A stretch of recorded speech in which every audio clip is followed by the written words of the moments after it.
Oh my gosh, it's so early, everybody. Oh. Anyway, thanks for tuning in, y'all. I'll see you next time.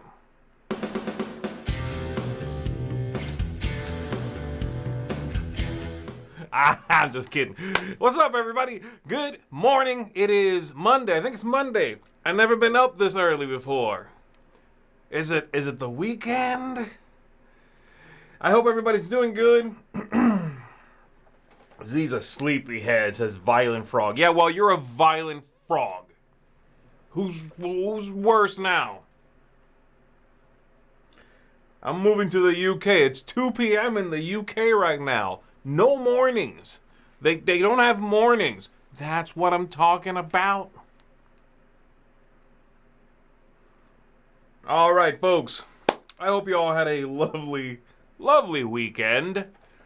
Let's talk turkey. No, it's not Thanksgiving. Let's talk gift wrap. Let's chat about whatever you want to chat about. Give me some questions. I'll see about answering them. Inglorious is also somewhere where it's 2 p.m. Okay, so I'm guessing the same part of the world. Let's see. Let me make sure I'm checking my text box coming in here. Yes. Mr. Mike Hello says, ooh, is that my Freedom 5 box behind you? Does that mean I need to come get it back and or play it with you? I would be happy to have you come get it back and or play it with me.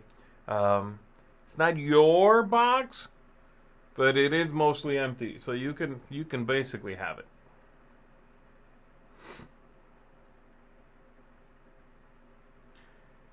Da-da-da. Let's see. Mr. Woods says, question, you must read one of those books on the right. That's not a question. Which one do you choose? Oh, that's a question. It's Monday, early Monday. Stop it. Okay, on my right. This is my right. These books? Okay.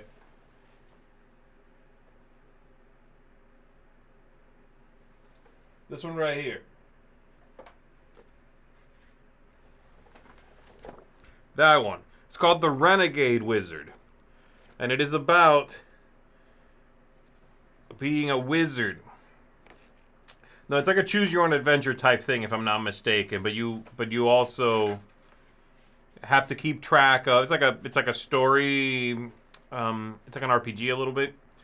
So you have to have an adventure sheet you print out, I believe. You have vitality. You keep track of your health points, and then you'll go through it like a choose your own adventure book, but making tests and so forth, trying to keep that vitality up, trying to make the right choices. It looks pretty neat, actually. It has such a throwback look. It's game book 1. I think I've seen others in the series around here, and I think Tom might have done 1 or 2 of these. This one does not look like it was done, so I don't know, but it might be cool. There you go. That's my pick.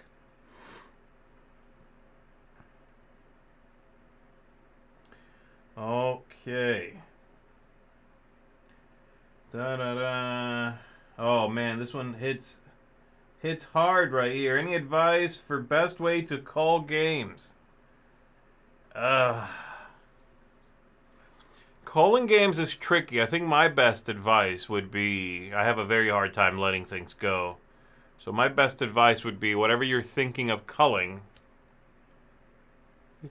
take it, put it in a box, put it somewhere out of sight, out of mind for a while, and then see how you feel about that in 2 months' time.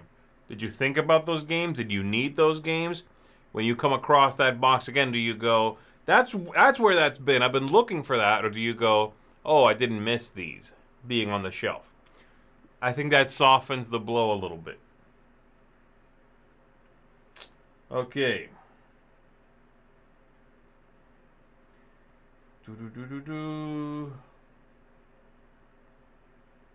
Jay Bringas. How's the Oathsworn series with Camilla coming along? Will that continue, or is it suspended for now? It is certainly not suspended. It's more the tricky part is getting together. We also have Alex Marks, who is part of that, who's a local friend. Local is in like an hour away, but so it's getting all three of us together to go through the story. That's the thing. Hopefully, there's more of those coming along. And also, we need to sit down and record some of those episodes for things we've already played through. So, no, not suspended. Still going. Thank you for asking. Just bear with us while we are trying to juggle all the spinning plates and get a big campaign finished too, because it's so tricky doing this job and completing campaigns, quote unquote, for fun, is very tricky. So, still more to come.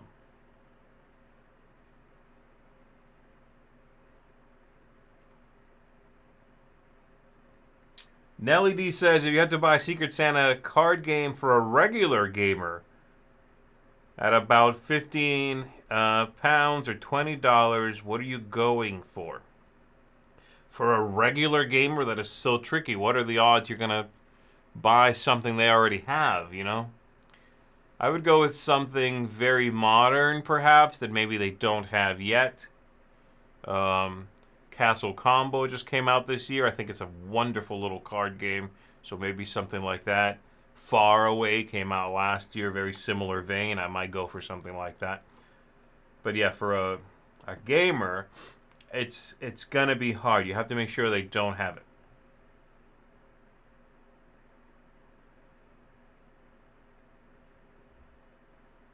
So that's a good idea. Mike Heller says he Marie Kondos his games whenever possible. And that's great. I just have a hard time letting stuff go. I mean, part of it is because I probably don't feel like I haven't sucked all the joy I wanted to out of that thing, which is why Marie Kondoing it wouldn't work for me. Okay, let's see. Flip 7 says Inglorious for your, 15, 20 bucks. That's not bad.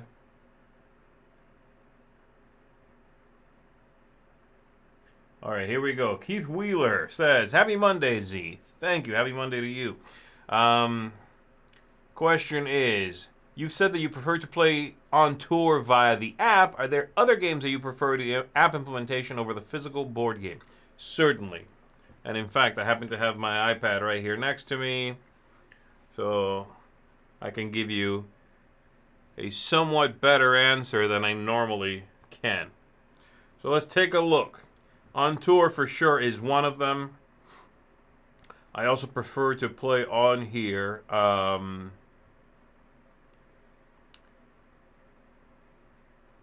Mystic Veil, I think, is better in the app than it is in physical form.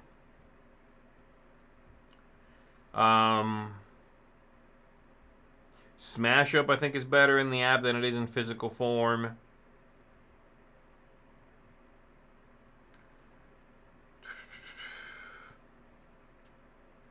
I think Sagrada is pretty good in the app, though I'll still play that in physical form. That's all right. There's one more. I'm trying to remember what it came to mind, but then it left again. Takenoko, I think, is pretty good in the app and can be a little fiddly with the water on the table. What was I thinking of? There's a few that I don't agree with, where the opposite would be true, like Wingspan. Definitely would rather play the physical game. The app is a little too funky. Railroad Inc., I think, is the biggest example of this. Whereas Railroad Inc., I would absolutely... It's a division between I will play, I will enjoy, and I will not play because it's too fiddly. The mental load overwhelms how simple the game's supposed to be. So for me, Railroad Inc. is the perfect example of this.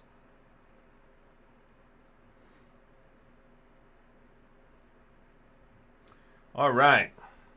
Let's see. Gloria says, I keep my collection at 200 and I just look over my collection and go by feeling. That's, that's a good way to do it. For sure. I try to keep it Manageable. It's larger than 200. I can tell you that much. But I try to set myself arbitrary limitations. Like it can fit on this wall. It can fit in this room. Whatever. Because otherwise, it'll just keep going and going. Right.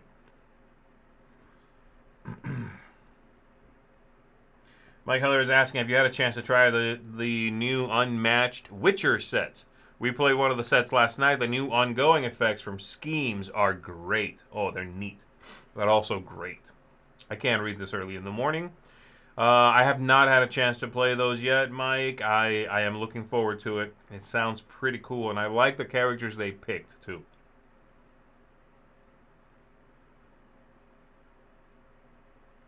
Sailbot1 is a real person and says, Z, happy Monday.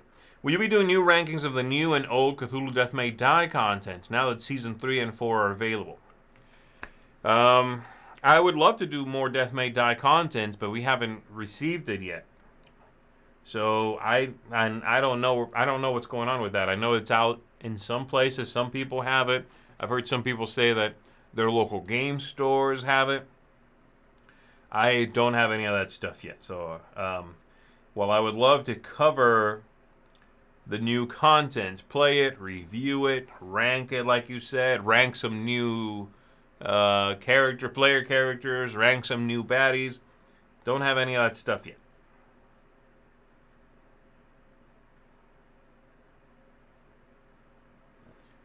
All right, Nelly D says, have you had a chance to play Mike Delicio's game, and what's your early feedback? Yes, I got to play it at an early copy of it at AirCon earlier this year, a few months ago, and yeah, I liked it. It's a very simple little card game, like a little drafting, a little simple arrangement kind of game, like decide which way you want to put things, and balancing. It reminds me, this is like a major stretch, but it reminds me of this old card game called Ark, A-R-K, in which you were loading animals onto Noah's Ark and trying to balance the two sides so the Ark wouldn't tip. And in this one, you are trying to balance this scale so that it doesn't, so that you get as high a score as possible. It's a very neat, very attractive game. It's gonna get you into the songs too. You're gonna be looking, drafting, and singing little bits of songs to yourself. The whole thing's gonna be dynamic like that. It's cute.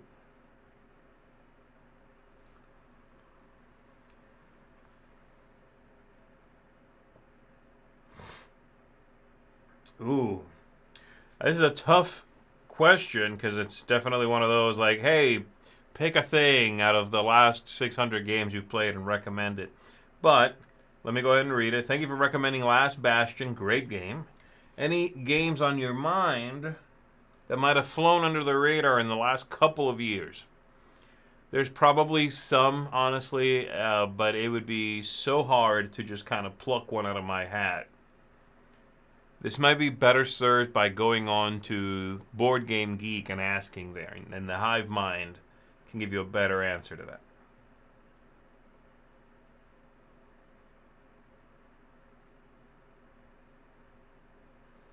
Let's see. Horde of the Boar says, great to see you again, Z. Have you ever had a disagreement on a game rule in the rule book with a gaming group and it made it unfair? How would you handle the situation? I guess I need a little more detail as to what you mean. Have you ever had a disagreement on a game rule in the rule book with a gaming group and it made it unfair? I guess I need to know what you mean by unfair. Like somebody now suddenly is winning because this rule is not being interpreted in the way you think it should be. I mean, if you are playing with multiple people, let's say it's you and 3 other people, and there's a group of 4, I say go with the consensus, If the 3 other people are saying, no, I think it means this, and you're saying, no, I think it means that other thing, then roll with what everybody seems to, think it is. Even if, yes, it might ultimately be wrong. Look, I'm a pretty big stickler for the rules that the designer made. I don't want to design games for designers. I want to buy and play the game they made. I want the rules to be clear. If something's being done erroneously, I want to do it right. That's what the person who made the thing says it should be. However, at the end of the day, we're playing with toys, and it should be fun. So, if you are not having fun, something is not being done correctly, whether that's you or the rest of the group in your, perception. So, something should be adjusted there. Play with a different group, go with the flow, try to adapt to one of those two ways to handle that.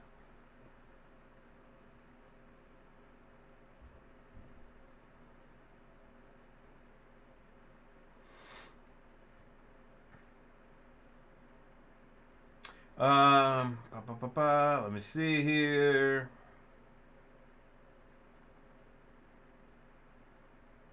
Danny Anderson is asking an interesting question here. Z, your board game opinions resonate with my wife and I more than any other DT members. Well, thank you. I'm glad to be useful.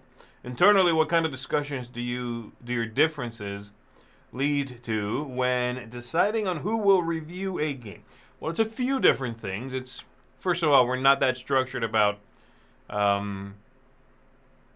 who should grab and look at the thing and play it. And then it's sort of, if multiple people play it and somebody likes it, we will give that game the best chance for success. And by that I mean, oh, you like the game? I don't want to talk about games I don't like. It's not that fun. You review it then. Keep at it. Keep working on it. So that's the first thing. And then the second thing would be, are there varying opinions here? And I can see somebody else's very valid point. Then, okay, let's do a group review. Because I like what you're saying. I completely understand what you are saying, and I disagree. I think there will be value here in both, as opposed to like, oh, I just hate trick-taking games. I just don't like the genre. Then that's not as valuable. If you haven't played that many, or you can't really comment on why this one's a bad X, Y, or Z type of game. I hope that answers some of your question. There's no hidden master plan or anything. It's a fairly organic process.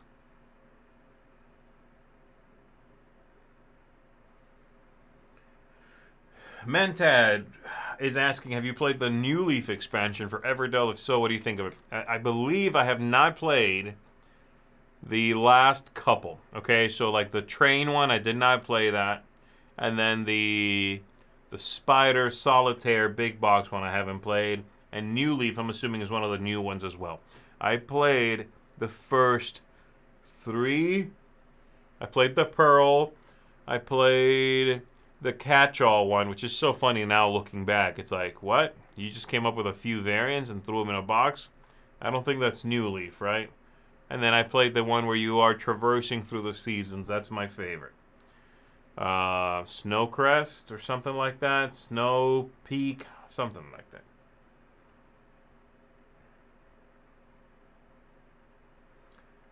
See, Rob understands. Why is everyone up so early? This guy is up so early, he's not even using question marks. Question marks are for those of you who are awake.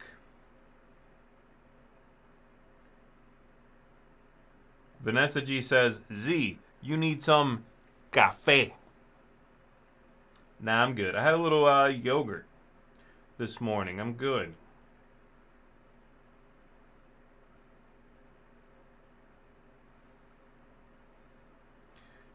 Terrier Halo here is asking, if you had to pick to play the reprint of the 80s DC RPG game, I don't know that one, or the very recent Marvel Multiverse RPG, okay, or the coming soon reprint of Ninja Turtles RPG, set in the old comics, what would you pick? I feel like Ninja Turtles, I don't know if I like any of these as RPG settings, because who am I supposed to be in these? Leonardo? Am I like Ultron? I don't understand. I guess Ultron would be a bad guy. I don't understand who I'm supposed to represent in this world. I love the idea of a superhero RPG where I get to make up my superhero. Am I supposed to be like some guy on the street and oh my gosh, Iron Man just flew by? So I'm not sure if I would go with any of these. If I was forced to, I think Marvel Multiverse sounds the most expansive. So that might give me that wiggle room I want. And Teenage Mutant Ninja Turtle sounds the least expansive. So that sounds a little smaller than I would want it to be.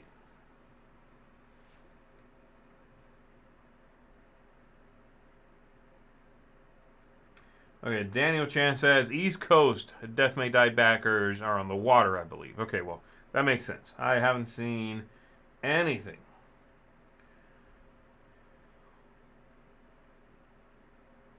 Eric Ritter says, good morning. Not a board game, but have you played or have any interest in playing Marvel Rivals? It's good. Marvel Rivals is the new video game. It's like a fighting video game. I haven't really looked into it. I've seen the logo, and that's kind of all I know about it. Marvel Rivals. It looks very cool. I love the artwork. Just came out. Platforms. Marvel Rivals is a superhero team-based PvP shooter. Oh, so are we talking Fortnite type thing? Is that what this is? Or you know what I mean? That kind of game? If so, that's cool. I might like that. I will check it out. Is it free to play, or is it like a microtransaction, supported game, or is it you buy it straight up? Okay.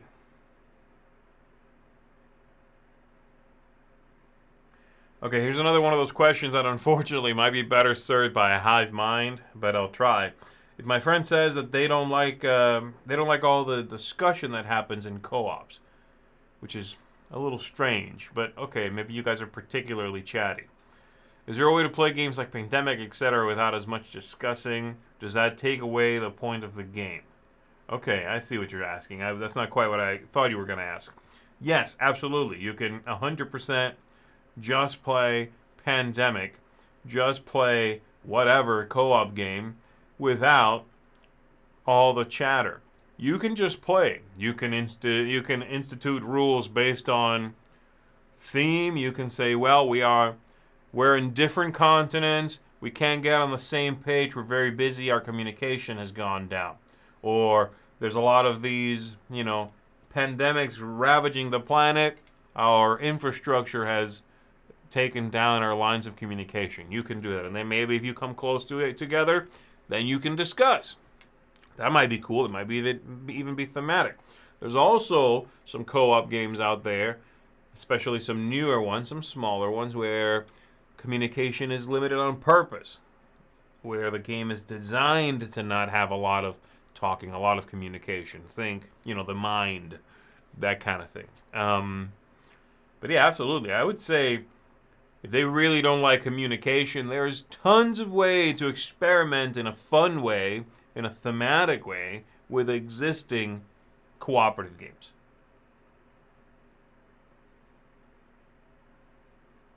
Benny Soga is asking, did I try Revenant yet? I have not played it. Oh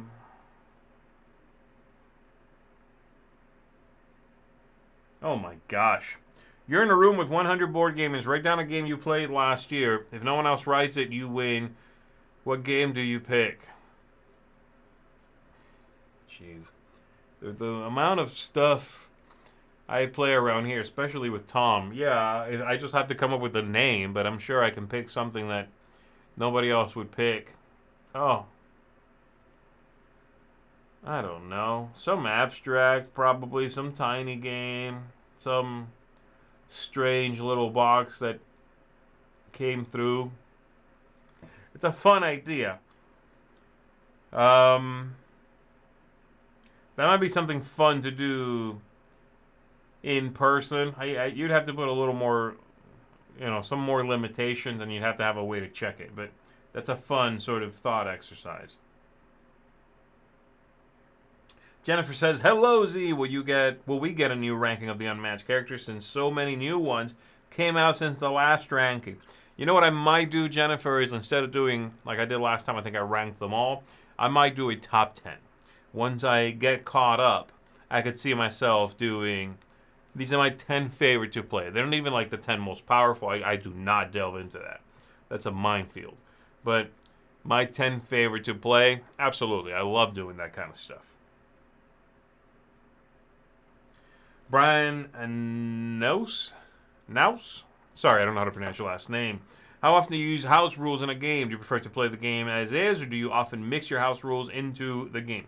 I often like to play the game as it was designed. As I said earlier, I think that's the job of the designers, to design the game for people to play. They're the architect. I want to play the thing they made. Now, am I opposed to house ruling things? Not, completely. I like to. I don't want to mess around with something that I don't know better. Play the game once and I'm like, oh, that's not balanced. That doesn't feel right. I'm gonna change it. I played it once. I played it twice, maybe. You gotta experiment with these things. So I am resistant to it as a way to fix a thing. Now, I don't enjoy this game, but if I change this one thing, I feel I would enjoy it. I don't want to play with my hand open.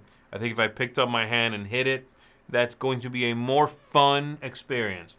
Yeah, then that's fine. I bought the thing. I'm going to try to mine as much fun out of it as I can. As long as everybody thinks that whatever rule is more fun, then go for it. My resistance is more to fixing a game. Okay, most people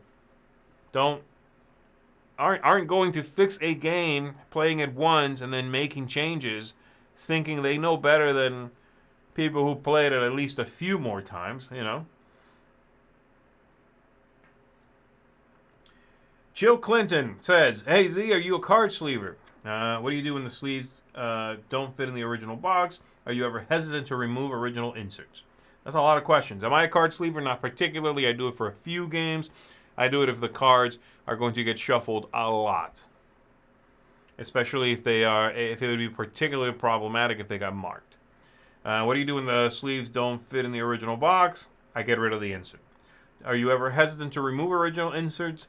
Generally, I like keeping inserts. I think, except for like the Fantasy Flight games, Trench, and a few others that are clearly not that useful, that are more for packaging and shipping than they are for storage. Usually, inserts are pretty good. Will I adapt that? Yeah, especially for me if it's a game that has minis and I have more stuff that wouldn't fit in that box with the insert, then that insert's out. And I'll shove more content in there. I'd rather have one box badly organized than, I say badly organized as in like, not pristine, I guess, than 2 boxes, 3 boxes where everything has its own little place. Every miniature has to go back exactly where it came from. That's a pain. So I think I answered your questions. That's where I'm at with that. John Fliss says, "Did you play After the Empire?" I have not played that. After the Empire. That's not Empire's End, right? I'm getting those two games confused. I have not played either one of them, but no. Danny Anderson says, "What are your thoughts on Siglidy's Legendary?" I got to see it a little bit, but I haven't played it. I haven't, we haven't received one here at work yet, so they are not fully formed, basically. But I got to see a little bit of one, again, at AirCon, and yeah, it looks good.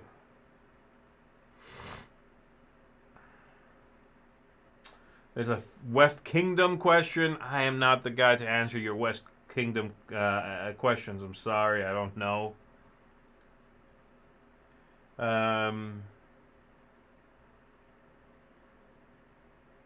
All right.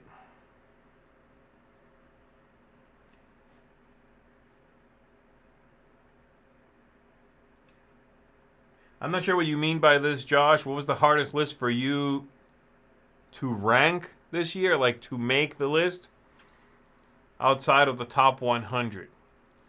They're all a little tricky, man. Like top 10 games of the year, that's tricky because again, you go back and forth with these things oscillate, these things change over time. You make the list ahead of time because we have so much prep, and then you're like, gosh, it gives you 2 weeks to think about, did I make a mistake? Should this be higher? Should this be lower? Ooh, I snubbed this one thing, would have been at 11. All that stuff is a little bit tricky. One I did have a hard time with, I told Tom, oh, I'm going to make a top 10 cozy games. You know, it's very much in the ether right now. There's a lot of cozy games coming out every year. It's not that many, you know, it just seems like that because, again, the word is getting thrown around a lot. So that was a tricky one to make.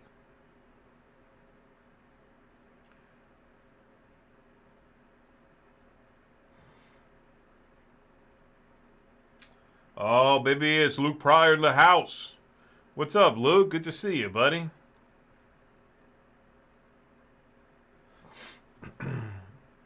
Brian's asking, hey, Z, you're my favorite D-tier. D-ter. I'm gonna call it D-ter. What board game first got you into board games? Did you grow up playing board games, or was it something you got into later in life? Okay, so I would say the game that got me into board games as we know them today would be Carcassonne. Is the one I remember first purchasing and sort of blowing my mind a little bit. I was in college, so early college. Went to a local game store that I discovered there was one here in Miami. It's no longer around, but it used to be here. And I went there, looked around. It was kind of like, again, very, very cool. Maybe I had even been a couple of times. Kind of looked, went away, came back, looked. And I bought Carcassonne. I took it to... I remember because I went back to... I must have done it on a break or something. I went back to my university and sat in the parking lot and punched the tiles and read the rules and sort of figured out that you could put all these tiles together and they always fit as long as the pieces were supposed to be the same configuration. Like, it always fit. And that blew my mind. I was like, wow, this is a board game that has no board. You build the board while you play. It's such a wild concept when you think about it. It's like playing a card game that when you open the box, there are no cards. You build the cards while you play. And I guess we kind of have that now with transparencies and whatnot, which is also a pretty mind-blowing idea. But yeah, so that blew my mind, and that was the first game that I would say got me into the hobby. I did not really grow up having access to board games, so I didn't really do that as a kid.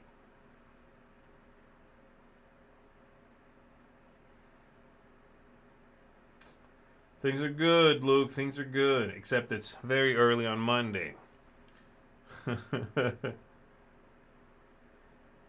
When will I be trying Andromeda's Edge?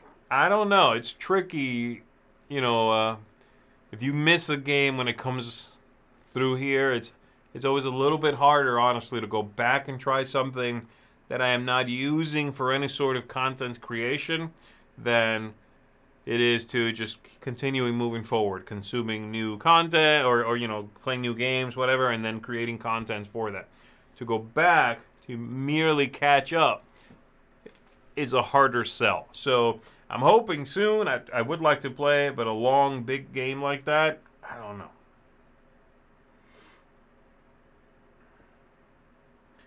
Benny says, when are you coming to the Tokyo Game Show? That is a tough sell. It's very far, obviously, and it is, from what I understand, not a very long event, like a day and a half. So I very much doubt that's something I would make it out to.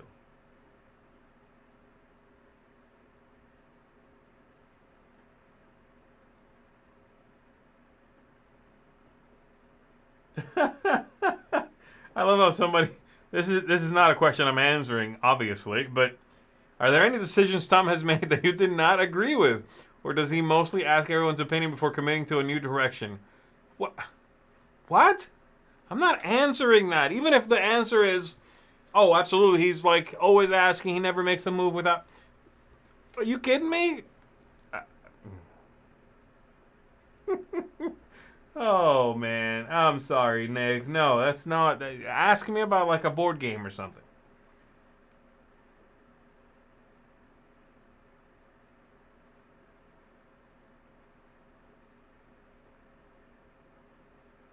And again, it's kind of the same thing. This is more like the inner workings of a place.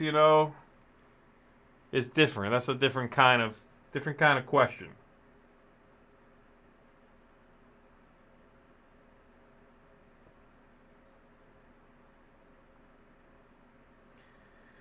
Have I played compatibility recently? Gosh, no. It's been a long time since I've played that game. But I'm glad your kids enjoyed it. I'm glad they thought it was funny. I've made a few different versions of that game actually, so your pictures might be different from the ones I have.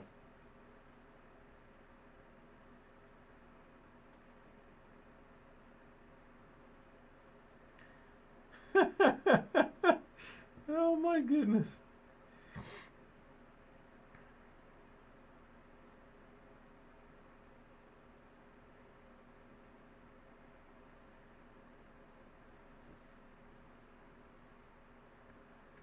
All right, Val is suggesting a couple of things for what's happening. Slice and dice, I don't know that. Circadian dice, I don't know that one. Huh? Yeah, I'll have to look into those. I'll have to check them out. So Marvel Rivals is like Overwatch, but Marvel themed. Okay, got it.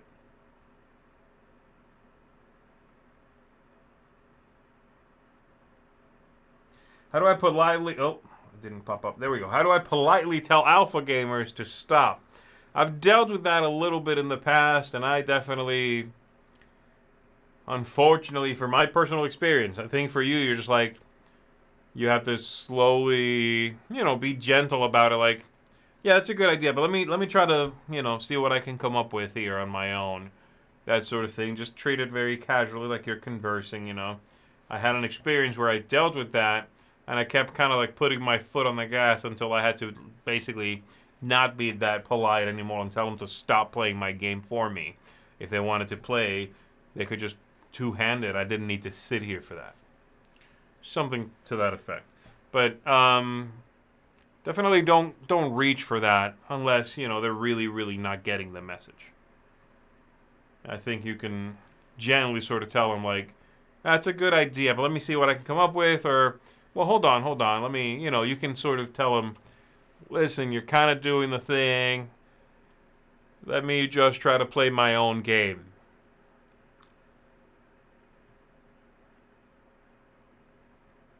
It's like Overwatch. It's like Overwatch. Okay, got it. Free to play? Oh, okay, I'll check it out. Free, baby. Francis says, hello, Z. I'm very tempted to try Abyss, but I mostly play at two and solo. Is the experience so interesting at two players?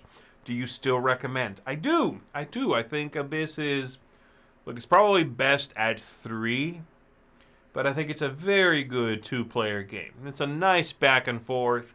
You can't solo it, so there is that. But I certainly think it's a good two-player game. It doesn't feel like you're going to lose a whole lot from going down to two, in my experience. I think it's still very engaging and entertaining at two. Bruce, good morning, sir. Late to the party? What are you talking about? It's like 9:40 in the morning. Bruce, I didn't know people were up this early. Chrissy's here too. So confused.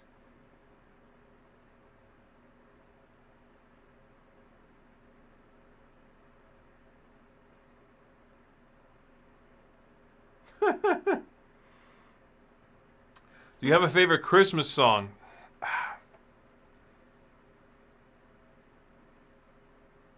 Probably not. I'm not very Christmassy, but and even if I could think of one, I can't think of what it would be called. I didn't grow up with all the Christmas stuff, so it's more of an a grown person adoption. So I have a couple I like, but I don't even know what they're called. Spaghetti Coder says, have you played River Valley Glassworks? Any thoughts? I have played it. I thought it was very cute. I like it. What's the longest time you've waited for a Kickstarter? I don't know. A couple of years, probably. I've never had any, like, particularly scary, horror stories. Thankfully, I've dodged a couple of bullets. Are there any themes that you think have been completely unexplored in board gaming? Probably, but certainly nothing I can quickly think of anyway that would make that game sell enough to warrant it being produced,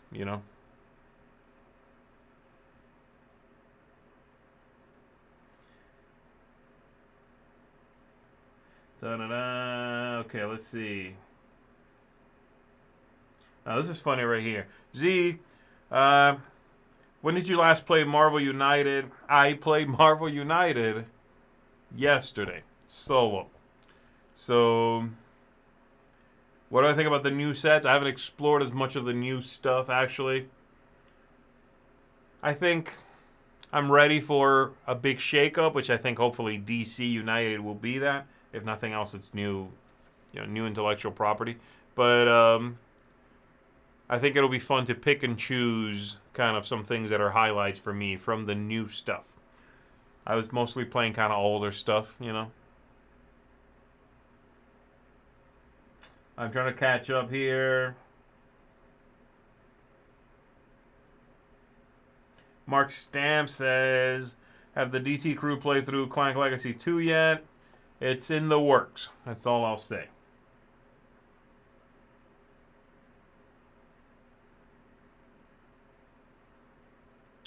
Chrissy Stern, is there a game that you first hated but came to love?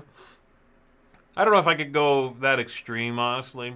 Like all the way from hate to all the way to love. But I've changed my tune on? Yeah, sure. I think the biggest example is, this was in college also. I bought Cosmic Encounter because I was starting to get into games then, and I bought a Cosmic Encounter Avalon Hill edition at Toys R Us. And I had heard so much about it. It was, again, it's like, oh, it's a classic. It's a classic. This game, oh, it's a classic. Little did I know that version of it was not a particularly good version of it, but it didn't matter. It was still Cosmic. You very much, if you didn't like that version at all, you didn't like Cosmic. And I tried playing with people at school, and it was kind of a clunky mess. It was a weird game. It was too weird, I think, is what it is. I didn't have a good enough grasp on how that game was so shapeless and different from other games to really enjoy it. So I didn't like it. And then as I played more over time, I played with other people. I played different versions later on. I came to enjoy it very much to the point that it was, in my top 100. It's been in my top 100 in the past. So that's probably the biggest. But I very much like that game. I guess I could say I love playing that game in the right circumstances. I don't think I would ever say I hated it.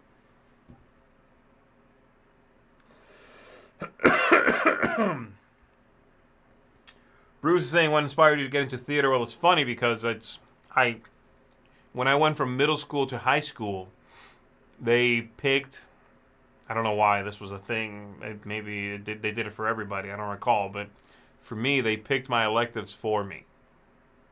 They would give you, whatever grade, whatever classes I had in ninth grade, and then the electives, 2 or 3 electives I had, were randomly chosen, and it was like,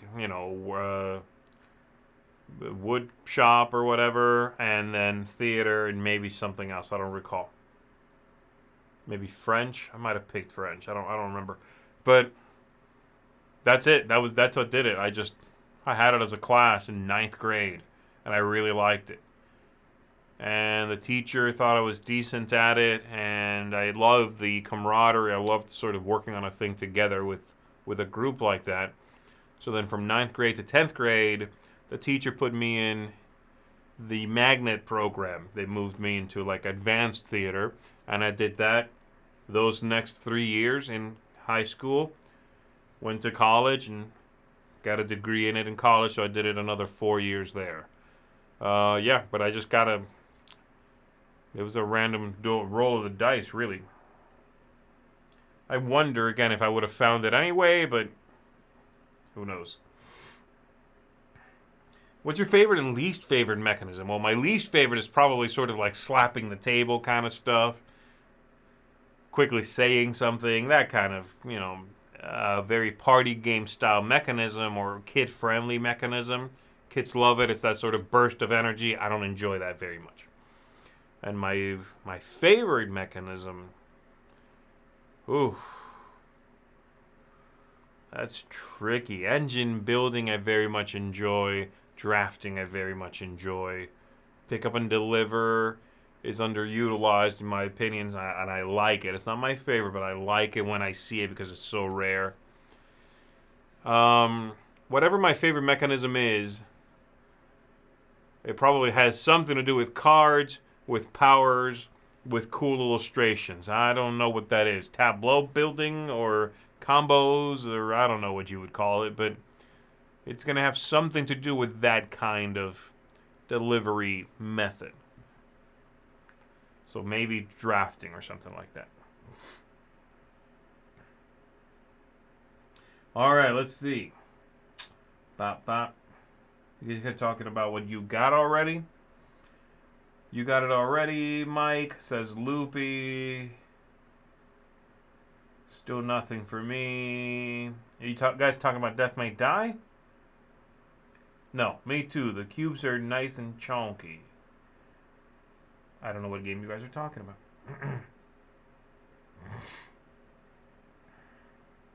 Ludocracia says, hello, greetings from Uruguay. Hello. Have we played Pampero? Is it Pampero, I'm guessing? I have not played that, and I don't know if anybody here has played it. So I'm sorry, I couldn't tell you.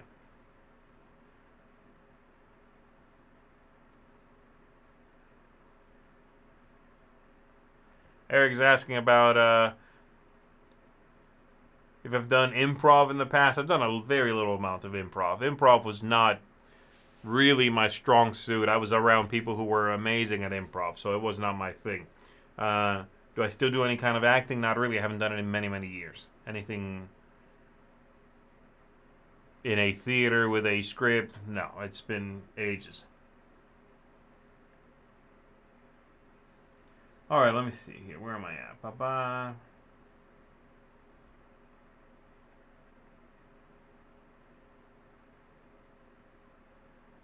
Will is asking, how excited are you for the cruise? I am very excited. It's a lot of stuff going on right now, unfortunately. Christmas, obviously, that's a good thing. But we have to get crowdfunding has to get ready, and end of the year wrap up things have to get ready. Looking forward to it's a new year.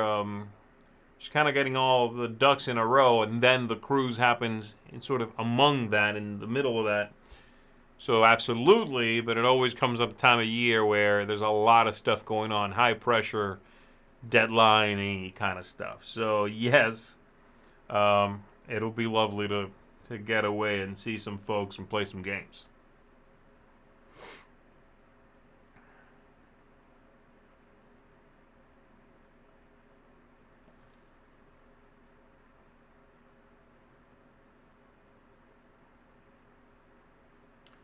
John is asking if I've tried the new stuff for Mindbug. I like Mindbug, but I haven't played that new stuff.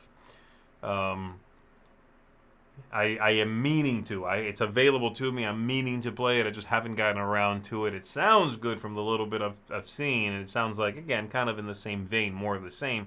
I just haven't gotten around to it.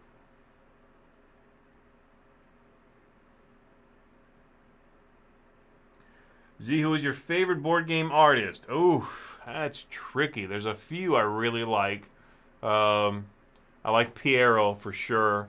He's very fun. His illustrations are very evocative, but not in a serious way. It never comes across dry. Vincent Dutrait, I think, is amazing, but his illustrations can be very baroque. They can be very dry and serious. I think some games do not benefit from his artwork, right? The game has to feel in the sweetest way possible the game has to feel serious. I was gonna say something else, and then the word slipped my mind. That's why I was being apologetic. Dry, boring. It's not boring. It's old. I don't know what I was thinking. But I think Vincent Dutrait artwork fits that kind of game. You know, it has to be snooty. That's what I was thinking. It has to look and feel. The game has to kind of be snooty. It's like he illustrates for a game about a museum, about a concerto, about a, you know, that kind of thing. When he illustrates a game about umbrellas, it could have been somebody else and it might have benefited from that. I think Piero's illustrations bring levity and lightness to something, whereas Dutrait sort of makes it a little heavier, a little more serious. I like Bosley. I think Bosley's very good. Nice whimsy to him as well, to his games, his illustrations. And I like Weberson Santiago, I think, is the one that keeps growing on me.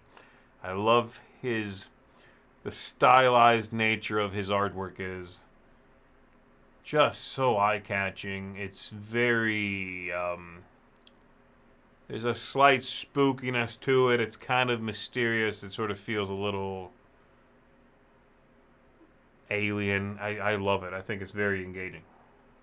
So there you go. All right. Am I going to do a clean shave again? I am not planning on cleaning and doing a clean shave anytime soon. No. I used to do it every now and then, like every couple years. I would do a clean shave just to clean my face, get a nice good scrub, and just, I don't know, it felt good to sort of go, oh, you know, and then I would go right back out again. But I probably won't do that anymore. I think I'll just maybe get some different product, hair product than anything I would use now, and try to maintain some beard health that way.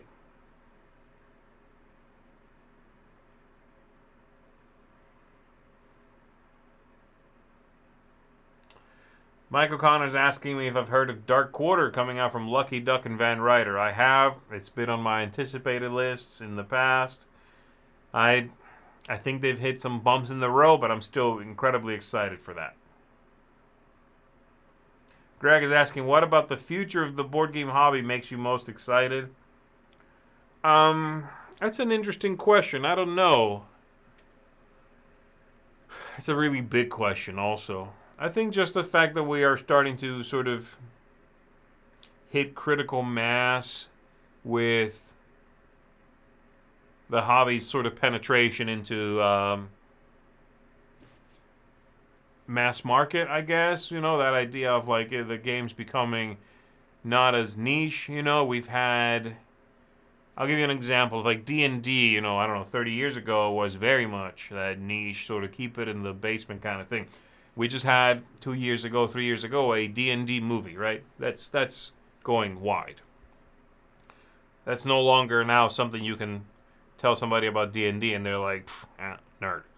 No, you know, it doesn't work anymore. And I think board games are approaching that. I think that's what I'm excited for. Getting to that point where you can be into board games or not be into them, doesn't matter, but you can no longer really look at them or look at somebody who has a collection of board games and be like, ooh, that's weird. No, you collect DVDs. It's not that weird. They're just slightly different hobbies. So, yeah, I think we're getting close.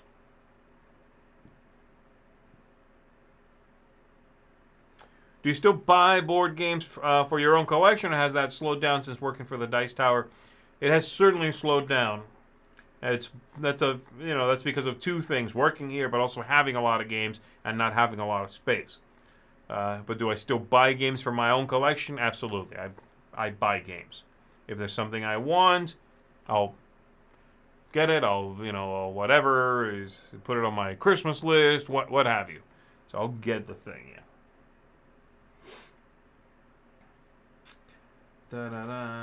Let me see here.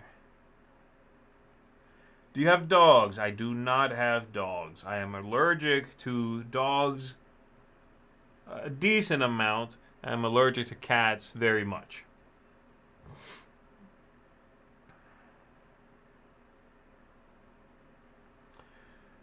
Z, were you into video games prior to entering the board gaming world? What are your go-to genres for video games, and what's your current favorite? I was into video games, yes, before I got into board gaming. Again, it's just a bigger world, so I was more aware of it. Go-to genres for me would be RPGs. I like RPGs, generally like Western RPGs. I like... What other kind of things do I like? One of my least favorite... it's easier for me to say the things I don't enjoy as much, like sports games. I don't really play sports games. I don't really like fighting games. They're too technical, for me, and I'm not that good at that. I like action games. I like, especially RPG. I like racing games. I enjoy a few of those. My favorite is... I really like the Fallout games. I like the Elder Scrolls games. My current favorite is probably Fallout 3. Still my favorite game, I think. There's a few coming out at the end of this year that probably did come out already. I'm not very on top of video games, but there's a few coming out that I'm very excited for because they look great. The new Dragon Age Vanguard, or whatever that's called, Veilguard, whatever that one's called. That one, I'm excited for that. That looks good. I've heard good things. There was another RPG coming out. Can't remember, but there's a few that were sort of coming out, hitting at the end of the year here, and I was like, ooh, yes. I also still really want to get a copy of Paper Mario: The Thousand-Year Door and play that. It's one I missed. I love Paper Mario 64 is one of my top 5 video games ever. The original N64 game. I missed the GameCube one, The Thousand-Year Door, because I didn't have a GameCube. And then I played Super Paper Mario on the Wii, fantastic. And I played the new Paper Mario Origami King or whatever on the Switch, was okay. So the one I missed is often sort of lauded as the best one. They brought it back. They reworked it. It's gorgeous. I just haven't picked up a copy.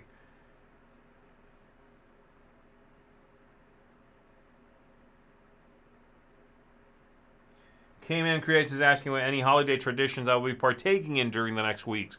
Not a whole lot of holiday traditions for me. Like I said, it's something I very much have sort of adopted, but I didn't grow up with Christmas, so I don't have any nostalgia for that as a kid. So no, I think just, I'll take a little time off and do some resting. Maybe I'll play Super Mario Paper Thousand Doors. Butchered it.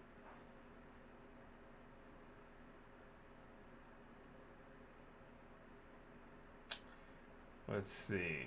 DJ Dan is asking, what was your favorite part of the Winter Spectacular? Oh, man. What was my favorite part? Maybe playing Kinfire Chronicles. That was good. I liked that game a lot. What else? Just having Mike around was very nice. It's good to have him jump into stuff. Doing top 10s with Mike is always fun. Yeah, I think it was just kind of having all the people around and then the stuff we played. Mike and Joey and Camilla, playing with them was fun. Having all those people together was really fun. Loopy wants a hippo for Christmas, everybody. Let it be known. Wait, bacon like hippo bacon or two separate things? Oh boy. Okay, let me see if I can catch up here a little bit. How did you meet Tom? He moved to Florida from Korea. He was teaching over there, and I met him here at the local game store. Same one I bought Carcassonne, actually.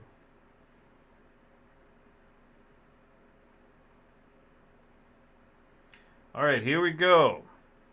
Have you played the game Kelp? And if so, would you recommend it for intro gamers? I think Kelp is great. For intro gamers, I don't know. It's very asymmetric. You have to teach them one game and you learn a different one. So, I think maybe, but be aware it's a quirky game.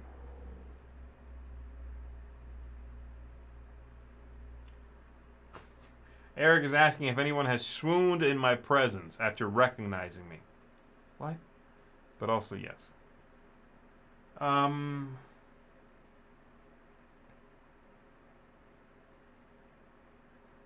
That's an interesting question, Jonathan. I noticed the other day your original rating of Cthulhu Death May Die was a 7, but now it's a 10 out of 10. What changed?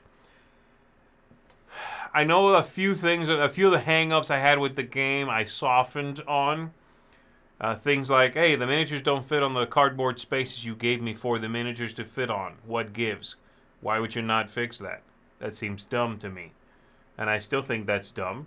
And I just kind of now put them next to the cardboard thing. It's stupid. I hate it. You know, it doesn't look right. It breaks the immersion of this being inside a walled area. But the game's good. The game's punchy. I realize that all the things that Cthulhu Death May Die does as a dungeon crawler, so few other dungeon crawlers try to do. Things like, hey, give me an entire turn breakdown right in front of me on my character. Hey, ease up on the rules. Fewer rules makes a game more playable. Throw some story at me that doesn't have me go searching for a paragraph. I can just read a little something on a card. That kind of thing keeps getting better and better, and in comparison to more dungeon crawler games that come out, and I look at the rulebook and I go, oh, okay, yeah, I'll try it. How many stats everybody have? You know, all that stuff. I think it keeps shining by comparison because it's a clean system. It's a clean design. Okay, let's see.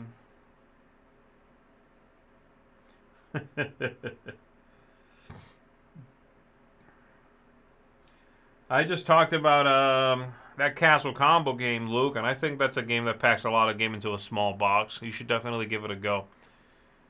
It's a really neat kind of combo-rific little tableau building. Just a little, you know, nine card 3x3 grid in front of you.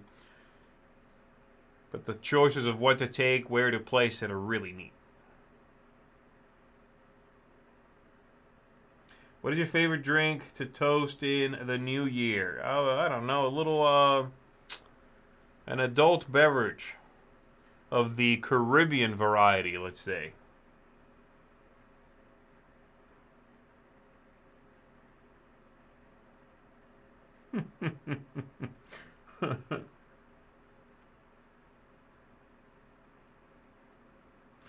All right, there's a lot of really interesting questions here.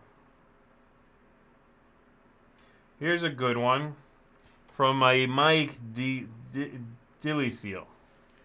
Z, regarding the top board game covers of the year, do you think you could throw a dart randomly in a game store and find a cover that deserved to be in the mix over several that were Jovanens?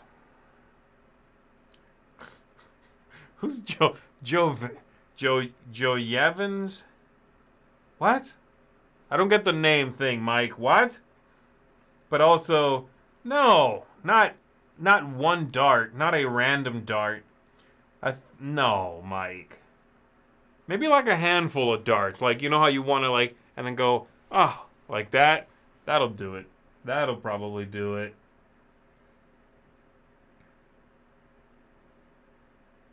Mike was so salty about them covers.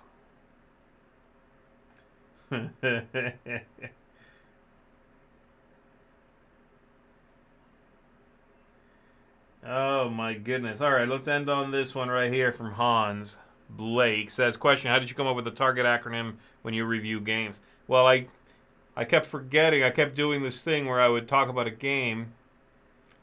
I would mention things I liked and disliked and whatever, and then if I was done, I'd go and turn off the camera. I was done. I'd go, oh, I forgot to mention that I liked that it scaled well.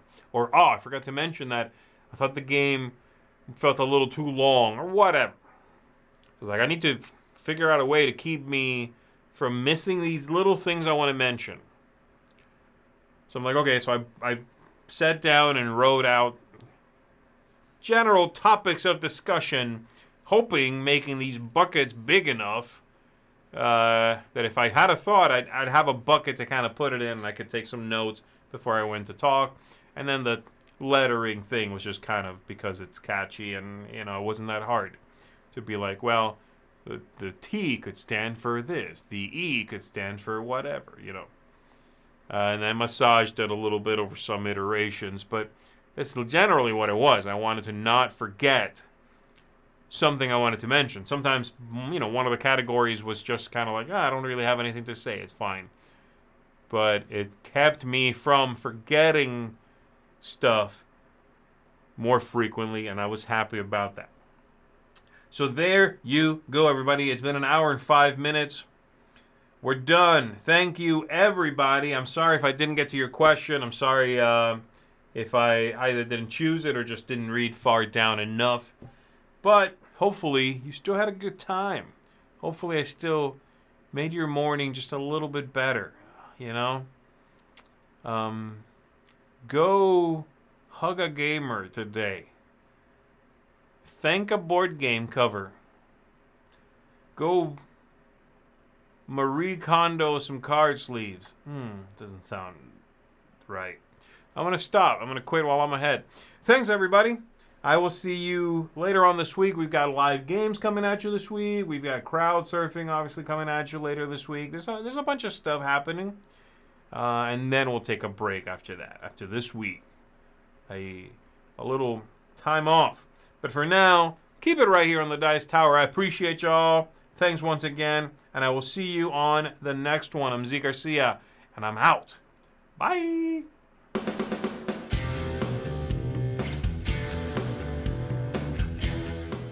Hey everybody, thanks for watching another video on the Dice Tower. Hey, do you want to know what's going on with Dice Tower? Do you want to know about our events, our cruises, special things that we're going to do live here in the Dice Tower? Subscribe to Dice Tower Digest. Go to dicetowerdigest.com. It's a newsletter that we send out bi-weekly. We won't use your email for anything else. This is just to get you some information about the Dice Tower so you'll be up to date. Thanks for watching.